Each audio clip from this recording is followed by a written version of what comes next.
Good morning, guys. So this spiritual inspo is for the women, and it comes from Esther 2.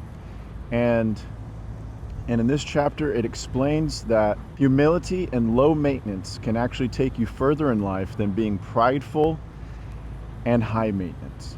So in this context, the king is preparing a lot of virgins to basically compete for the throne of the queen, right? Because she's getting replaced. Because she was very rebellious towards the king.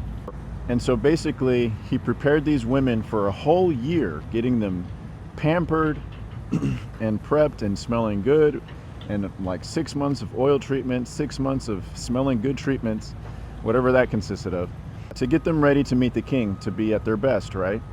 And when it was time for Esther to step up and meet the king, all women were given the offer of receiving whatever they wanted before they met the king. Maybe it was to show up to the king in a horse and carriage, and like a big coterie or whatever. Maybe it was to show up to the king with the finest jewels of the land, right? And what astonished and made everyone favor Esther from the royalty, from the king and the king's servants, is that she didn't require anything. She didn't ask for anything. She just wanted to meet the king straight up. She was confident in herself, and that she didn't need all these fancy things to go and meet the king. And besides, they were all taken care of for a whole year as it is, right? So in contrast to a woman that would be like, oh yeah, get me the biggest rubies and finest jewels that you can find, and and I want this horse and carriage, blah, blah, blah, and show up and roll out the red carpet.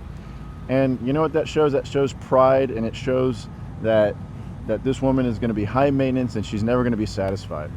And so the takeaway here is that the virtuous traits of humility and low maintenance can actually get you further in life than being prideful and high maintenance. And it's not just about making things easier for men, or your significant other that you're looking for, because in this example, she gained the favor of everyone and people of high status. So don't underestimate being humble. Don't underestimate being low maintenance, because it will actually get you further in life. All right? So give that a shot today, and going forward, try to implement more ways that you can be humble and low maintenance. I hope that helps, and make today better for someone else. God bless.